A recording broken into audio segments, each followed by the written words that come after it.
Welcome back. Well, to shed more light on this phenomenon of the illumination of the sun on the face of Ramses II in Abu Simbel temple, we have the pleasure to have this phone with Mrs.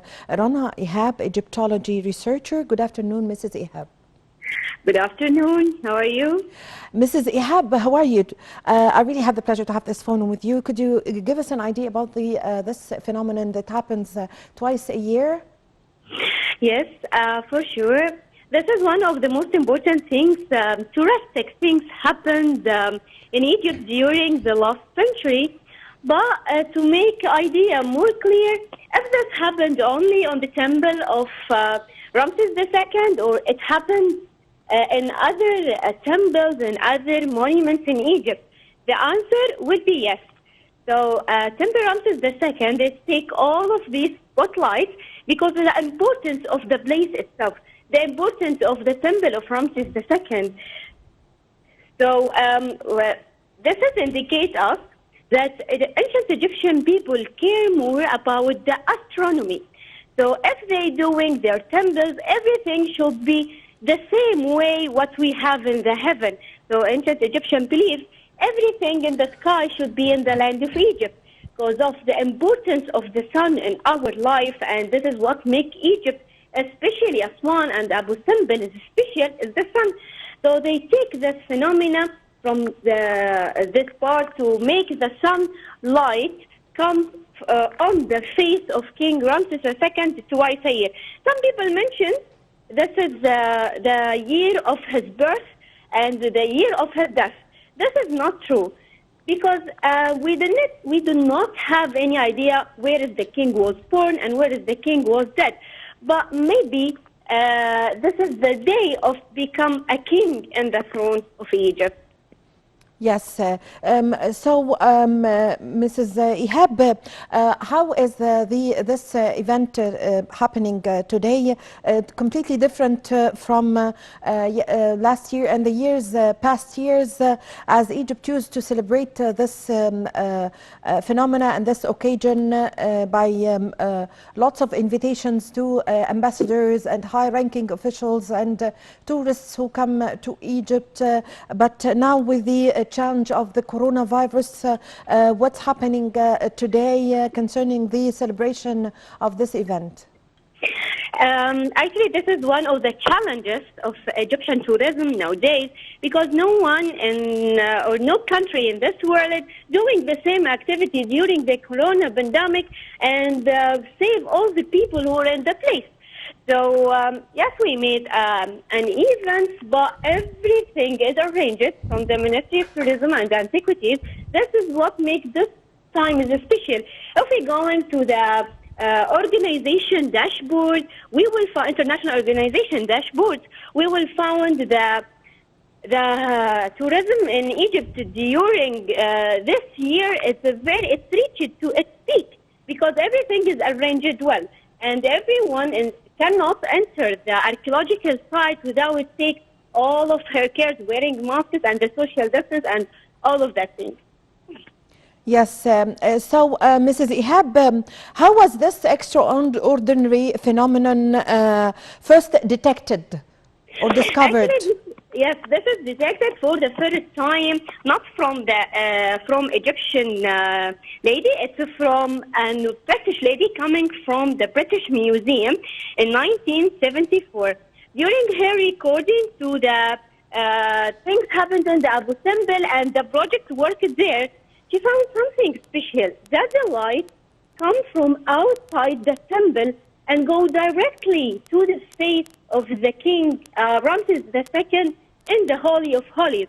And during the observation for this phenomenon, they found it happened at least twice a year. After a while, we considered this phenomenon happened more than twice a year. But for the first time, it appeared in 1974. Yes. And today we know that the Minister of Culture, as Dr. Ines Abdedaim, is planning to organize a concert there. There are going to be music played there with one of the very famous bands, very famous around the world, but it would not be attended by any visitors. Yes, this is one of the marketing and important events happen. So if we're going to invite a lot of people during this corona pandemic, it will not be able to control of the people inside the place. If we invite the ambassadors and the high official people, for example, it will be entered the temple by a different time and they take care all of these things. But if we're doing an open concert, it will be very hard to make all the people attend. So this has also happened the last year during the corona pandemic. We made a lot of concerts in the pyramid in the Giza pyramid, but it's not attended by all the people. But at least in any place in the social media and in the television, it was going live. So what is this is make Egypt in the list of the tourism for all the world, not only in the Middle East. Yes, Mrs. Ehab, could you give us an idea or shed light on the efforts that were exerted or the role that was played by the UNESCO in order to save the temple of Abu Simbel?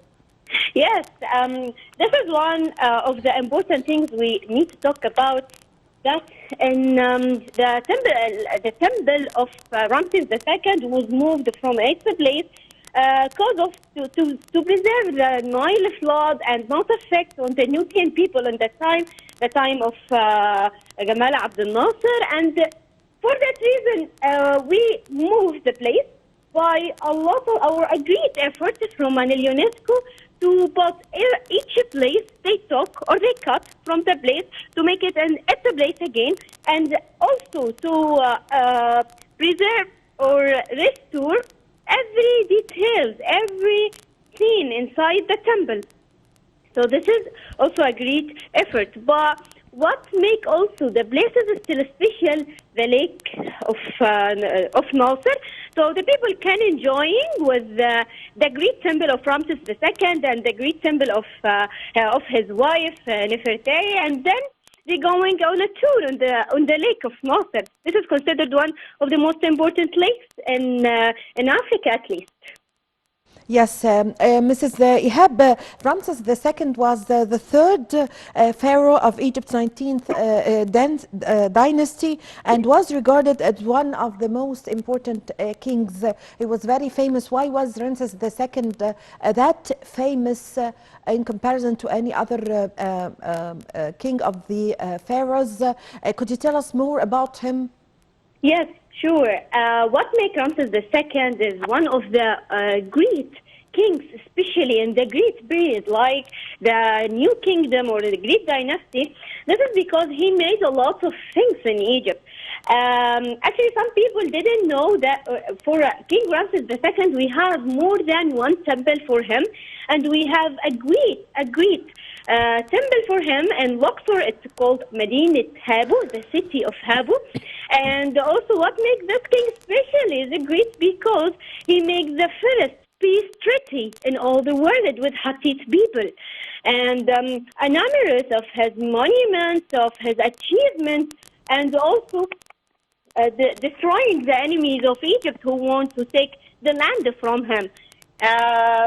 We have also his tomb in the Valley of the Kings. This is not everything about Ramses II. If we're gonna, for example, talk about his wife Nefertari, she is one of the women who played a very important role in Egyptian history, and also his mummy.